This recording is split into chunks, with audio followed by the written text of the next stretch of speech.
অনেক বছর ধরে অভিনয় করি, কিন্তু এতটা পরিসরে কখনো আমি ভালোবাসা বা এতটা মানে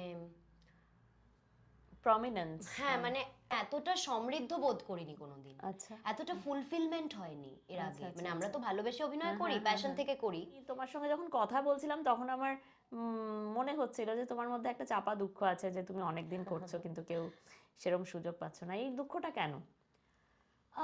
আই থিঙ্ক এটা খুব ন্যাচারাল মিলা। চিরকালই এটা হয় যে আচ্ছা সবাই এত রেকগনিশন পাচ্ছে বা সবার এটা হচ্ছে, আমার কেন হচ্ছে না। কিন্তু আমি খুব চেষ্টা করি এই নেগেটিভিটিটা যাতে আমাকে গ্রাস না করে ফেলে। ওই রিজেকশন, মানে আমাদের তো ধরো আমরা 100টা অডিশন দিচ্ছি, 2টো পাচ্ছি। তো ওই রিজেকশনটা ফেস করা এবং ওই পুরো জিনিসটা নিয়ে দিনের পর দিন যখন বসে থাকি, বা একটা তো ওই অন্ধকার গ্রাস ঠিক করার ঠিক। ব্যাপার থাকেই। প্লাস ধরো আমার একমাত্র প্রফেশন হচ্ছে অভিনয়, ঠিক। তো সেই ক্ষেত্রে আরো ডিফিকাল্ট।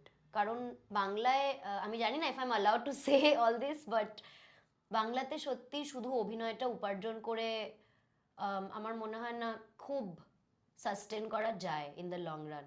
যদি টিভি কেউ করে তো ঠিক আছে, কিন্তু শুধু এই ধরনের সিরিজ, শো, সিনেমা, কারণ 9 মাসে 6 মাসে আসছে, টানা তো আসছে না।